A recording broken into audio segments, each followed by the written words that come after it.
Hello friend, आज मैं आप लोगों के लिए यूपी बोर्ड क्लास 12th का प्री बोर्ड एग्जामिनेशन का सामान्य हिंदी का पेपर लेके आया हूँ। इसमें आपसे 10 नंबर का बहुविकल्पी प्रश्न। इसमें पहला हिंदी का प्रथम नाटक है। दूसरा चारूचंद्र लेख के रचनाकार है। ग है मुंशी प्रेमचंद ने उपन्यास लिखा है। घ है सुमित्रा नंदन पंत को साहित्य अकादमी पुरस्कार किस कृति पर मिला था। अंग है मेरे पिताजी का संस्मरण के लेखक है। फिर से दूसरा का क है वीरगाथा काल की प्रमुख विशेषताएं। ख है प्रयोगवाद को नई कविता की संज्ञा दी है। ख है अमीर खुसरो की रचना है।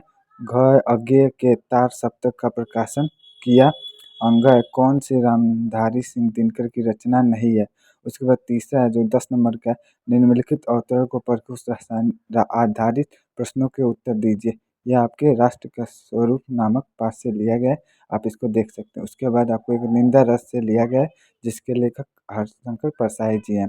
उसके बाद आपको चौथा प्रश्न है, निम्नलिखित अवतरण को पढ़कर उन सब पर आधारित प्रश्नों के उत्तर दीजिए, जो 10 नंबर का है। इसमें भी आपको 2 पद्यांश दिए जा रहे हैं, जो आपको स्क्रीन पर दिखाई दे रहे हैं। इसको भी आपको दोनों में से दोनों को पढ़कर किसी एक का आंसर देना है। उसके नीचे 5 क्वेश्चन भी पूछे जा रहे हैं, आपको उस गद्यांश को पढ़कर उसमें से आंसर देने हैं। इसमें 2 क्वेश्चन तो एक व्याख्या करनी रहती है और इस शीर्षक और कवि का नाम लिखना रहता है। उसके बाद पाँचवा 5 नंबर का क्वेश्चन है, जिसमें 5 नंबर का लेखक का, 5 नंबर का कवि का जीवन परिचय लिखने का आता है। इसमें आपको हजारी प्रसाद द्विवेदी और उसमें मैथिली चंद्र गुप्त का मोस्ट इम्पॉर्टेंट है, यह हर्ष पर पूछता है।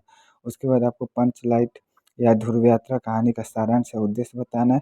उसके बाद अपने खंड काव्य के आधार पर अपने नायक या नायिका का चरित्र चित्र लिखना है। इसमें आपको अपने शब्दों में लिखना रहता है, आप इसमें देख लीजिए।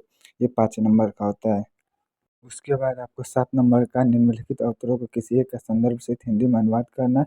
आप इसको देख सकते हैं, दोनों में से आपको किसी एक का हिंदी में संदर्भ सहित अनुवाद करना है। उसके बाद ख है, निम्नलिखित पद्यांशों में से किसी एक का संदर्भ सहित हिंदी में अनुवाद करना है, जो 7 नंबर का है। इसमें 2 पद्यांश दिए, इसमें से आपको किसी एक का संदर्भ सहित अनुवाद करना है। उसके बाद आपको लोकोक्ति के 2 अर्थ सहित लिखना है। उसमें उसके बाद संधि विच्छेद का सही विकल्प का चयन करना है, जैसे आपको स्क्रीन पर दिखाई दे रहा है। उसके बाद ख है, दिए गए निम्नलिखित शब्दों को विभक्ति और वचन के अनुसार पे सही कीजिए। इसमें आपसे 2 प्रश्न पूछा है, आत्मरा के संधि विच्छेद वचन है और दूसरा सतीचे शब्द में विभक्ति का वचन है। उसके बाद 11 नंबर 2 नंबर का क्वेश्चन है, निम्नलिखित शब्द युग्मों का सही अर्थ बताइए। स्वर्ण और स्वर्ण और पास और पास। उसके बाद ख है, निम्नलिखित शब्दों में से किसी एक शब्द के 2 अर्थ लिखिए। अंबर, अर्क, जनक। ख ग है, निम्नलिखित वाक्यांश में किसी 2 के लिए एक शब्द लिखिए, जिसकी कल्पना न की जा सके, अकल्पनीय, जिसके शत्रु न हो, अजात शत्रु। उसके बाद घ है, किन्हीं 2 वाक्यों को शुद्ध कीजिए, जिसमें चारों में से किसी को आप कर सकते हैं। उसके 12 का क है, करूर रस और शांत रस। ख है, अनुप्रास या रूपक अलंकार। और ग है, शूरता और चौपाई के छंद। उसके बाद अपने निकट के निबंध लिखना है और आपको एक पत्र लिखना है, आपको स्क्रीन पर देख सकते हैं।